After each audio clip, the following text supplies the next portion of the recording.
Not far away, let's talk story.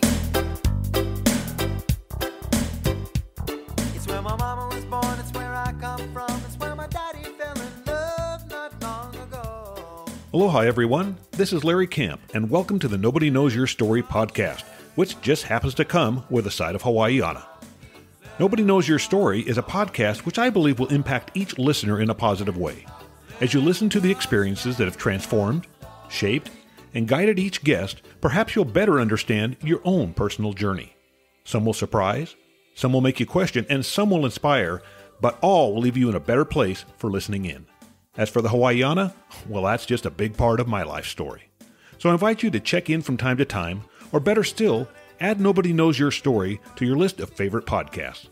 You'll enjoy hearing the life experiences of people just like you.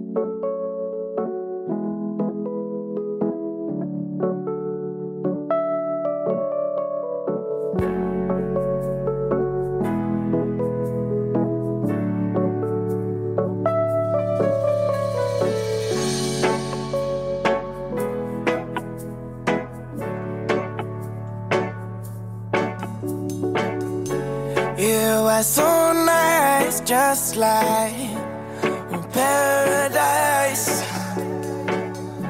I wouldn't think twice to live my life this way.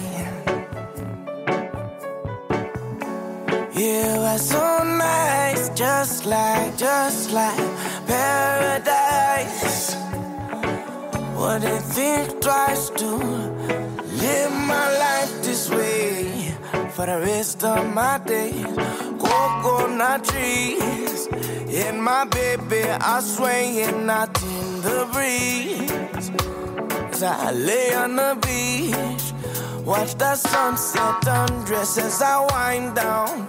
I'll be out of town for a while. My smile is growing, I'm showing nothing but love all around.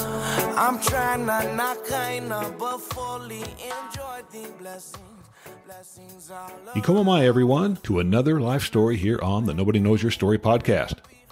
We just heard, and you're still kind of hearing it in the background a little bit, Paradise by Landon McNamara. And mid-podcast, we're going to hear My Home from Hiawatha. Now, as always, I want to ask you listeners to purchase the music of these awesome musicians. I enjoy sharing their music as I've had a love for Hawaiian, Jawaiian, Slack Key, all the kind of Polynesian music that you hear on the podcast. I've enjoyed this music for over 50 years, and I really enjoy sharing it with you folks out there. So mahalo for those of you who have purchased the music, and again, I encourage you to do so if you have not. Well, now it's guest intro time, and as always, my guest today is about to relay a very interesting and unique life story. Marc Schafler, welcome to Nobody Knows Your Story. Thank you, Larry. Appreciate it. Well, it's fun. We've gotten to know each other over the last few years. Like several guests I've had on the podcast, we have some softball background. But again, sometimes when you're just standing around the outfield and you're just talking and visiting a little bit, you get to know a little bit about the life story of the individual. But I know that there's things I'm going to learn today as we talk. Well, I had a very, average upbringing, grew up in Northern California. Both parents were teachers. I think my father and I, like maybe most sons and dads, the way we communicated was we would throw, a hard ball in the backyard after my dad came home from work. And that was our way of communicating, or maybe his way of communicating. And very quickly, by the time I was 10, 12 years old, I realized that I guess I could throw the ball a little bit better than other kids my age. I was of average height, but I just was given a gift. I had an arm. And by the time I got to high school, I was starting as a freshman on the varsity, which was kind of unusual then. And then very quickly progressed to my senior year, where I was at the year where the radar gun had just come out in 1973, and some scout shared with me that I had just thrown the ball in the 7th inning at 93 miles an hour, and at that age, at age 17, that was better than most. And so they were talking. It turns out he was from the Pittsburgh Pirates organization. He had talked about, did I have any plans on going to college? And, at age 17, I really didn't think about college, but my father, who came to the game that day, very quickly talked to me when he heard the scout talking, and he said, son, I'm sure it's a great feeling to get drafted, and, we want you to pursue your dream if that's what you want to do, but I've done some research, and less than 1% of kids that get drafted out of high school ever make it to the major leagues. And so they said, we don't have the money to afford to send you to a really nice college. And I really think that, if you would pursue college, I think that if you're good enough, you're still going to get a shot at getting drafted, at least in the minor leagues, if you consider college. And so I thought about it. I had about 4 months before school was going to end my senior year, and sure enough, I started getting scholarship offers from places like Arizona State and Pepperdine, UC Pepperdine, and Long Beach State, San Diego State. A school that I hadn't heard about until I'd visited was the University of Pacific. And so I decided to go to the University of Pacific. It was a small college in Central California. It was a great 4 years that I took the offer, got a full scholarship to play baseball. And I'm going to stop you right there. Okay. University of Pacific in Stockton, California. Yep. Okay, so we're going to pick back up there in a few minutes. But what I want to know right now is, for the people that are listening, I told you this morning, I just got my report for the podcast for the past year. And just in the last year, we have people in 43 countries that have listened or are listening to the podcast. So that's pretty cool. But for a lot of folks, they don't know much about baseball if they're not from America or maybe Japan or some of the countries that are big on baseball. But it is a theme of my podcast. I have had a lot of good friends that have played ball with me. So we do talk about it. So if they didn't know about it before, they're learning about it as we go for sure. But one of the things I wanted to ask you, Mark, let's talk just a little bit about before you got to where we just left off, college. Let's talk about your growing up, because you had kind of a unique beginning, right? Yeah, I came from adopted parents, and they were forthright. By the time I was 8 or 10 years old, they had told me that I was adopted, and never really gave it a second thought as far as I was concerned. My parents were my natural parents. My two loves growing up were baseball and fishing. I just loved to fish. And you were in Northern California at that time? Northern California. Okay. Yeah. So it wasn't uncommon for me. I lived 8 miles from the actual ocean, and I would take my surf rod. Once I learned that there were these huge striped bass that could be caught on the California coast, I would take my surf rod and walk 8 miles and then go down a 200-foot cliff to fish for striped bass, and just was fascinated because it was all lure fishing, catching stripers on the surface so you could see, the fish striking the lure, and it was like a drug for me. I couldn't get enough of it. Would you do that on your own, or would you have a friend that would go with you? Or? Occasionally, I would do it, but what was unique about that kind of surf fishing or ocean fishing on the coast was there wasn't a lot of room for other people, so it was kind of a solitary thing. You wanted to get there before the other person so that they didn't take your spot, and at most, these rocks held about 8 people total. So it was kind of a quiet thing that you wouldn't share with too many people. Now, did you have siblings also growing up? I had a brother. Yep. Okay. My brother wasn't really sports oriented. He ended up getting into law enforcement, but I think that maybe there was some, I didn't know it, some undercurrent friction between my brother and myself, because I think he was a little jealous that my dad, who was a baseball fanatic.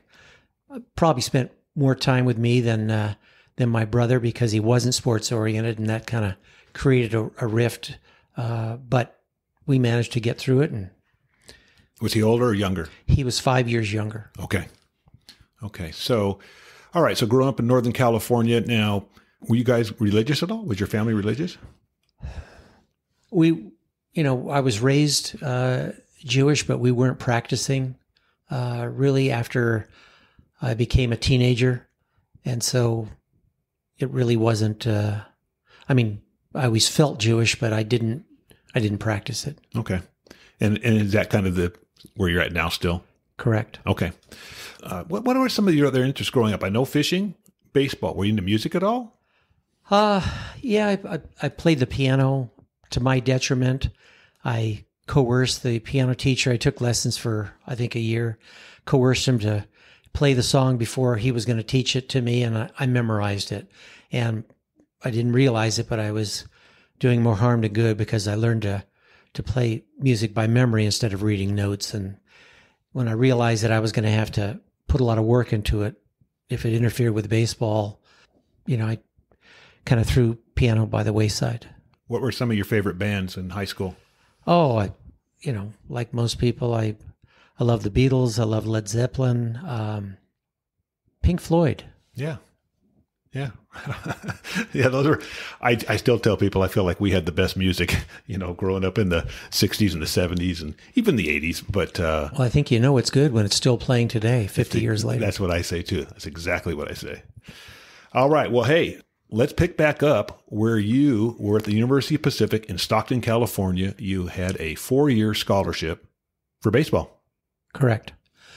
Like most kids in high school, we're all myopic at that age, and you think that when you get told that you've got a gift and you're better than most, all of a sudden you start going up the ladder, and now you've gone from high school to college, and I needed to refine my skills because less and less kids in high school can hit a 93-mile-an-hour fastball. More kids in college can, and I needed to learn a curveball. In high school, I kind of got away with throwing a curveball, which was really a slurve, a combination between a slider and a curveball.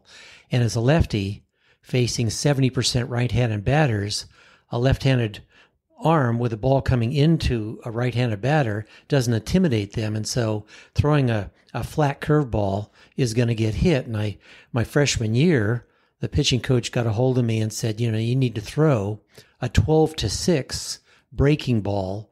And he said, don't throw that slider or that slurve anymore because it's just not effective until you face left-handed batters, which was usually only 2 out of 7 batters or 2 out of 9. By the time I started to learn 12-6 over-the-top breaking ball, I had lost my slurve and I didn't perfect my curveball. And so my freshman year, I had some good games, but I had some terrible games. It took me a full year to learn how to throw this 6-12 curveball. By the time I got to my sophomore year, I got my confidence back because this curveball was now an effective breaking pitch that was effective to both lefties and right-handed batters.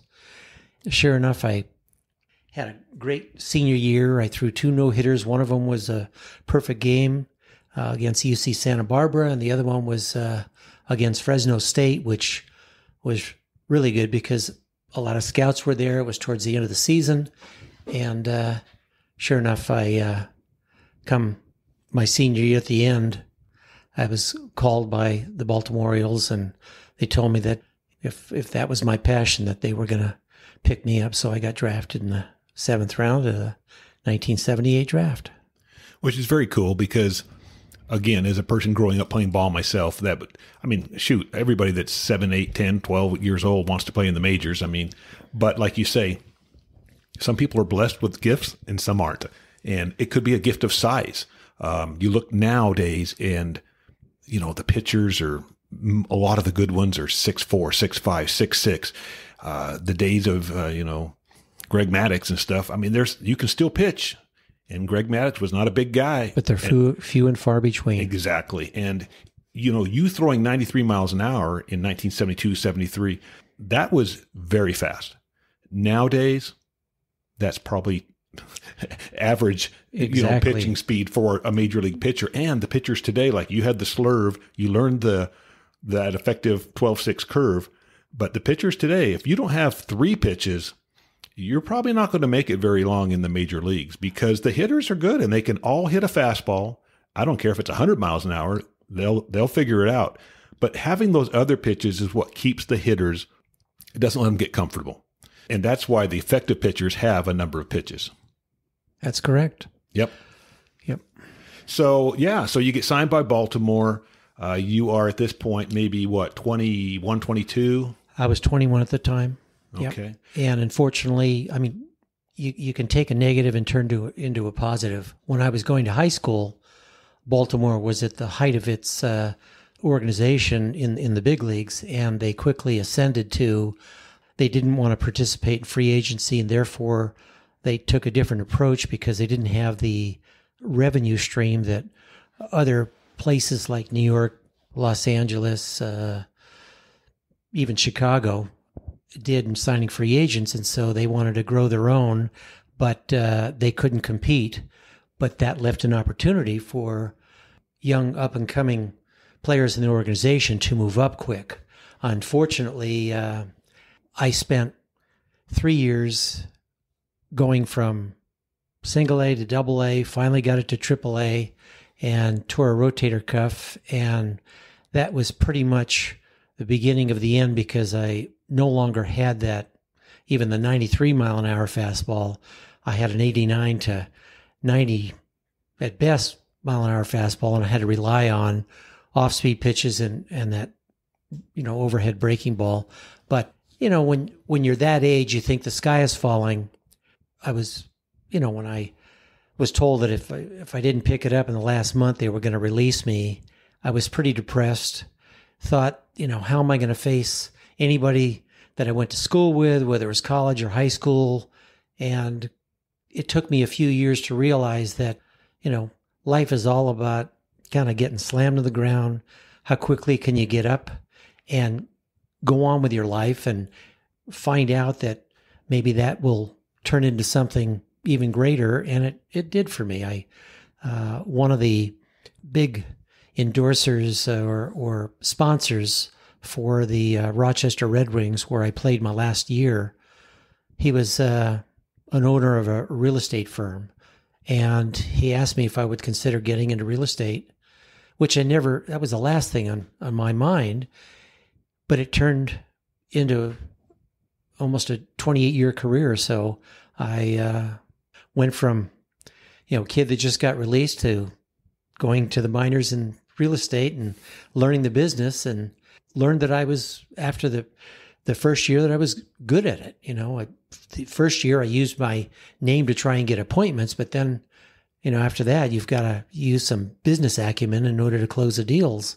So that's my story there. You did leave out just a little bit, though. So you tore your rotator cuff, but you still came back, and you still played a little bit. As a matter of fact, I believe, I'm going from memory, 26 days in the majors. I had 26 days, yep.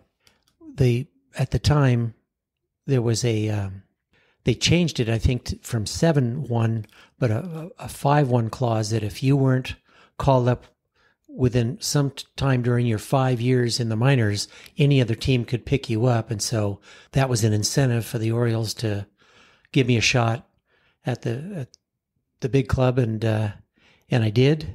And I had a few good games and I had some not so good games. I was immediately considered a long relief man. So I usually came in when the team was up by a lot or down by a lot.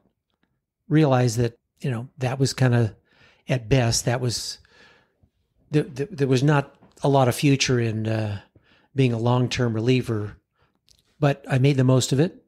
And what I had going for me, even though, I was only 5'10", was, to this day, for the last 100 years, there's always been in most major league clubs a shortage of left-handed pitchers. And that's what I think got them to give me a shot. That was cool. And like we said, and your dad was right, less than 1% of kids that get drafted. And then, so take that even back further. How many kids even get drafted? So, I mean, yeah, it is a numbers game. Your dad was right. Yeah. So, but still pretty cool. Pretty cool memories and what you've done. And it took me about 30 years to look back, but what did it do for me? It gave me a 4-year education at a top-notch university. I graduated in 4 years. I really think that I took advantage of what was given to me. And, I look back and it was a fantastic 4 years at a college. Loved the social aspect as well as the academics. I've got nothing but good memories about that experience. And I never went near as far as you did in baseball, but my memories of playing baseball are still great memories.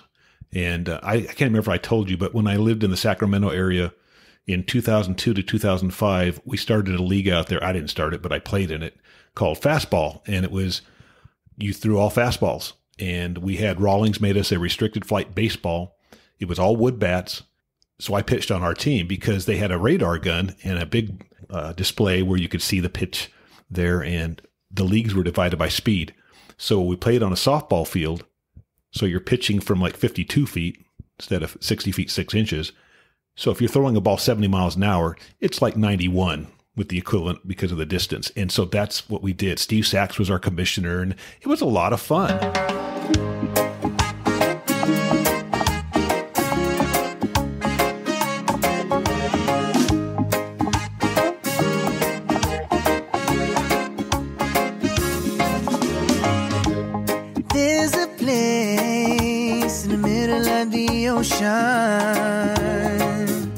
I call this home, no stress, we stay blessed. Yeah, this place is the best, and no traffic lights, no buildings high.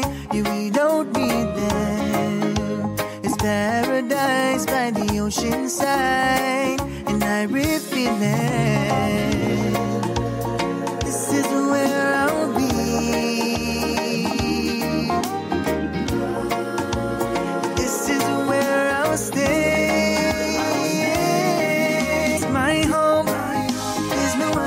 I'd rather be peaceful, simple, yeah, that's the life for me.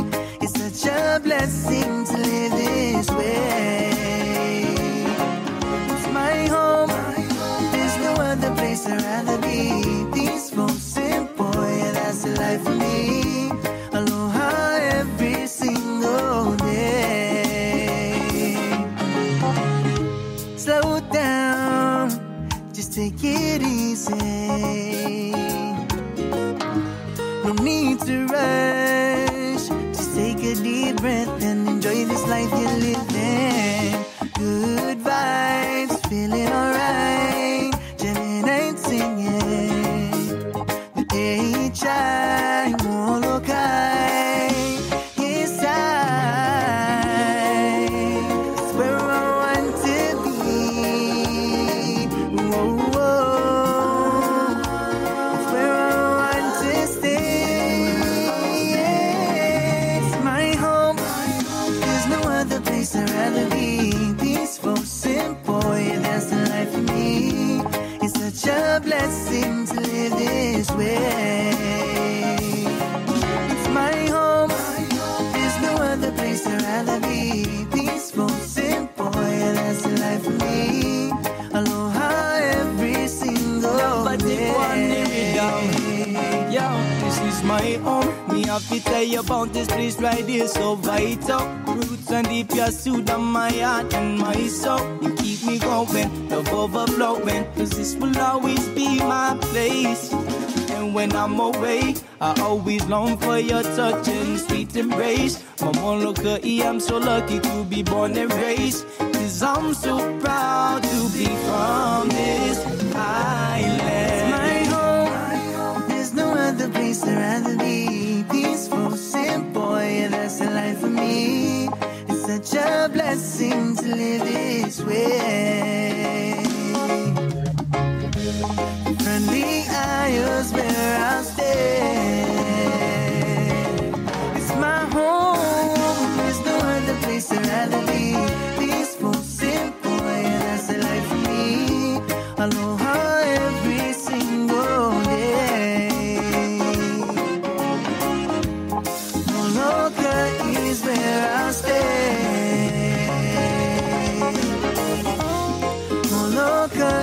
where I'll stay.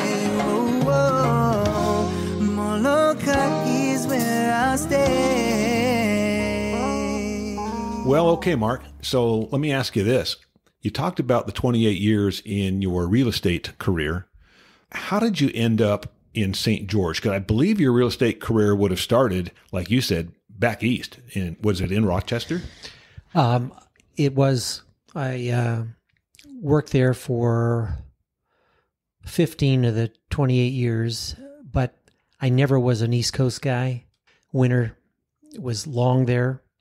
When I met my wife, she was also from the West Coast, Northern California, and we decided that we would just cold turkey pack up and give it a shot. And so I moved from there to Sacramento, California, actually Rancho Murrieta.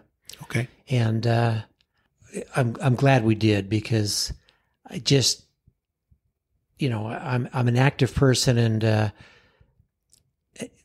even being active, I didn't enjoy the snow aspect, and tried skiing. It wasn't for me. And so just love the climate that Sacramento has to offer.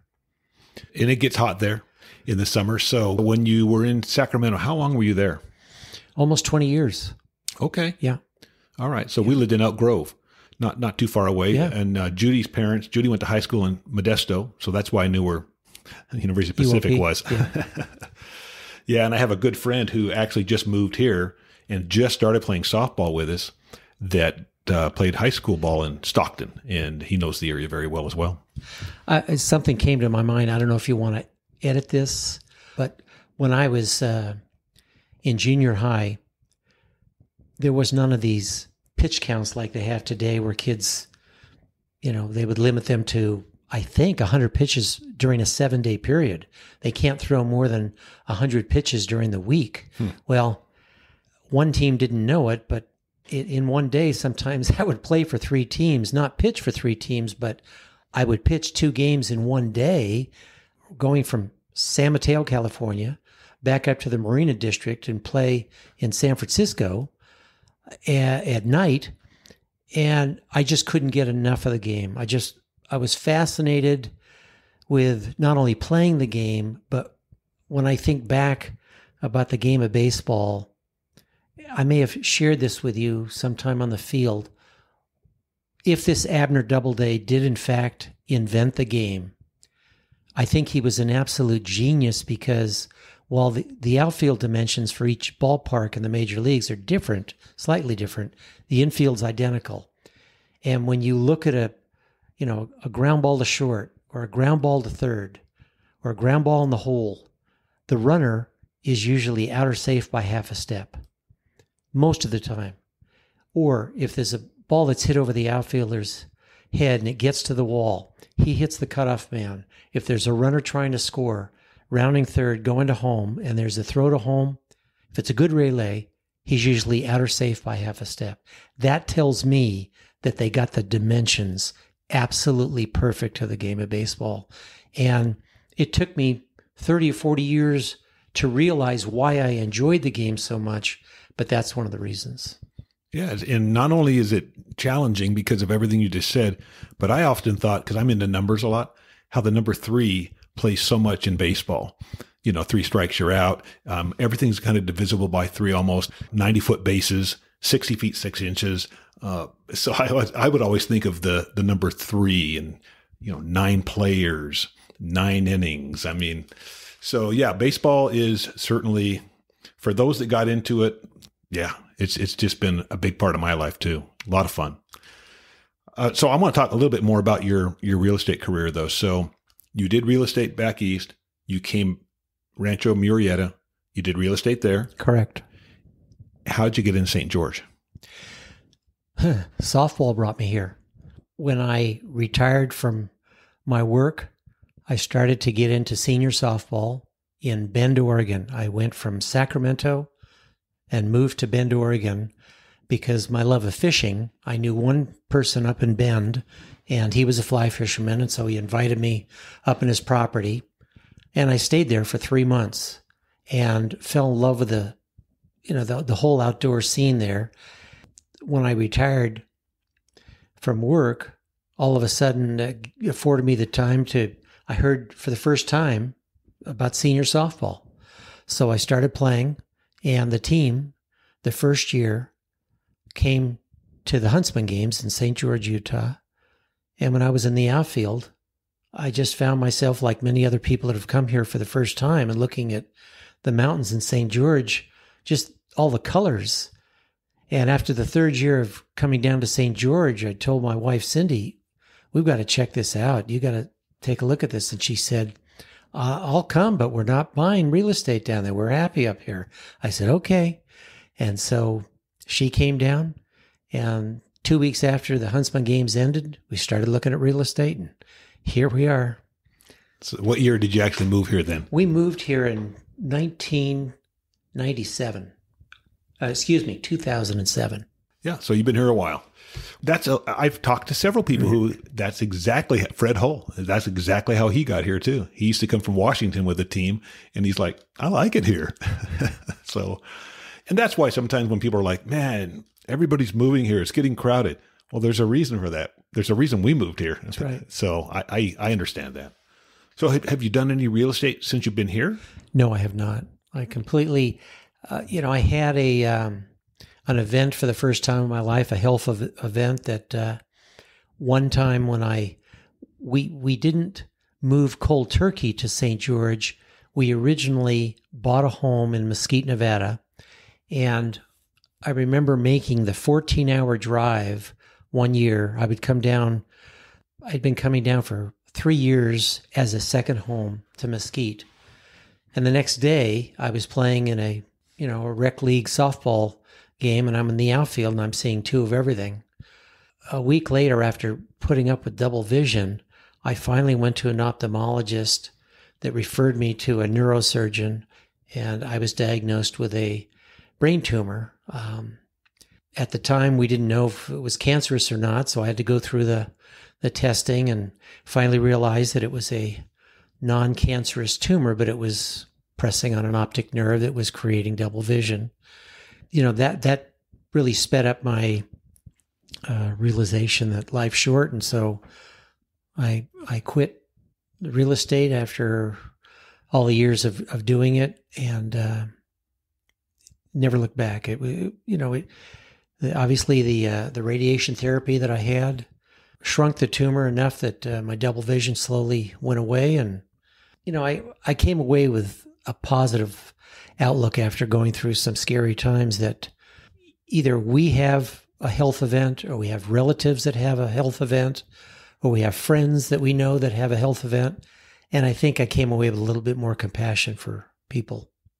Yeah, it's like a lot of things in life. Unless you've experienced it kind of firsthand, you don't really understand it. You just don't maybe have empathy for the people who are going through things. Absolutely. I've never had a migraine headache in my life, but my wife has gotten them and my mother got them. And so even though I've never had one, I still appreciate the fact that they've got to be terrible just from what I've seen. So, well, and as far as I know, your issue with the that tumor then is, it's been resolved now, and you don't have any residual effect or anything? Occasionally, I think it's a combination of when I went to Stanford Medical Center to have the procedure, I had what's called a robotic laser procedure, radiation, called CyberKnife.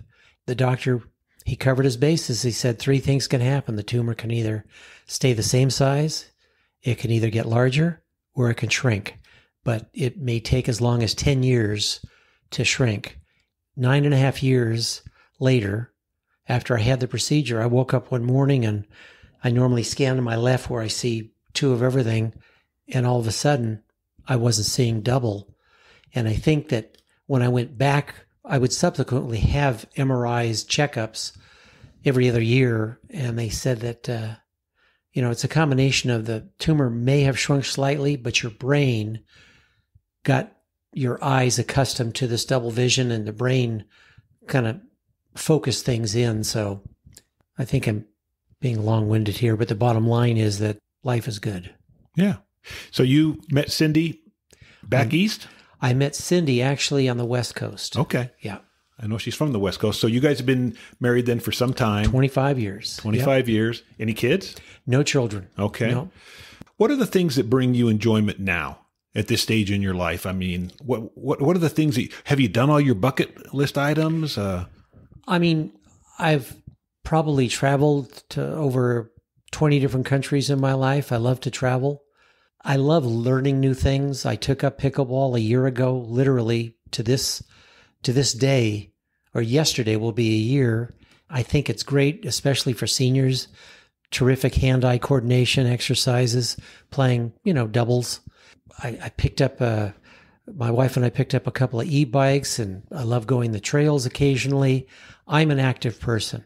I cannot sit indoors for more than an hour at a time unless I'm engrossed in, some sporting event on TV without going outside. I love the outdoors, and that's part of the incentive for moving here. We've got more months that are conducive to that, and so I still love to fish.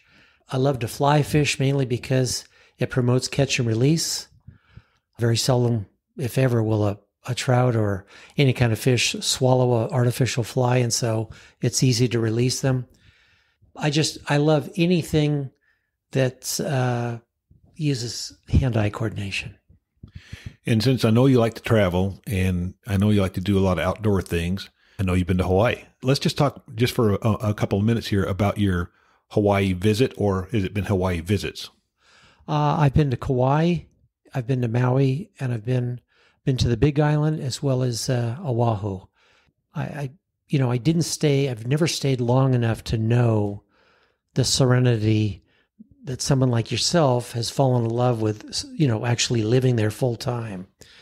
Like most people, the waters are the bluest, it seems, in Hawaii, and I'll never forget.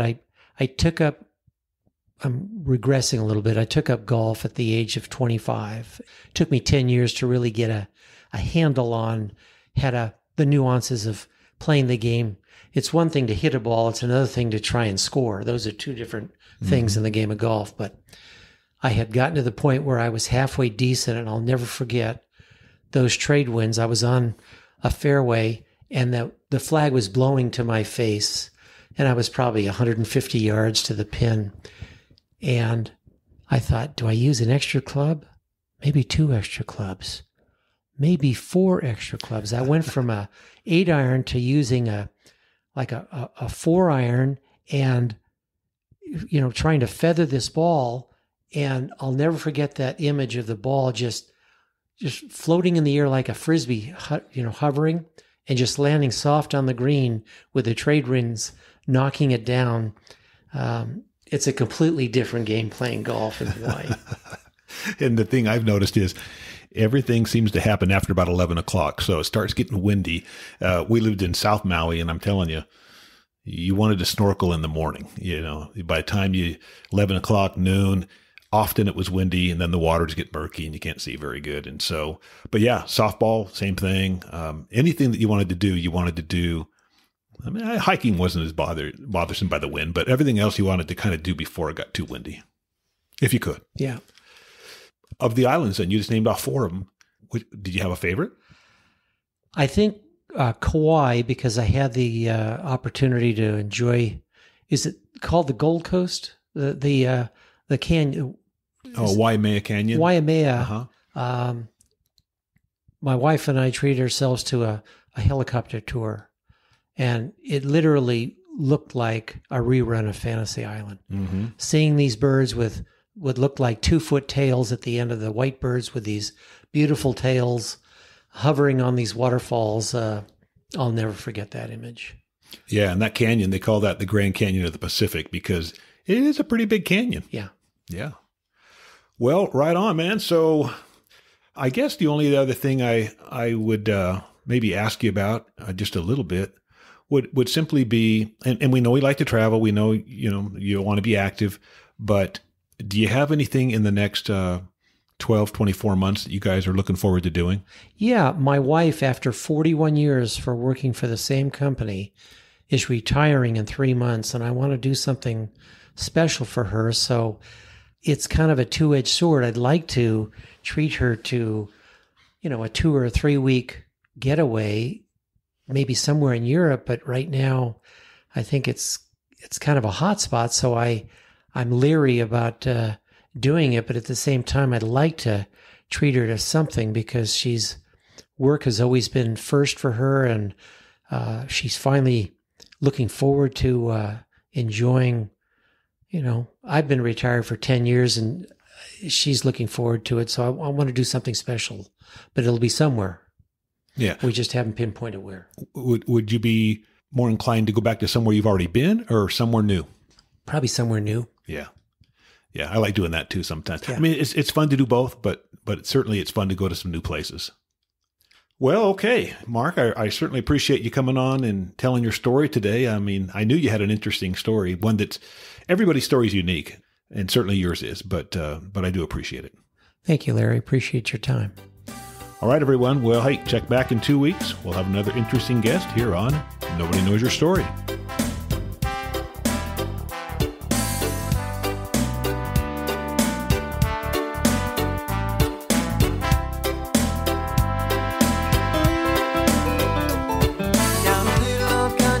Not far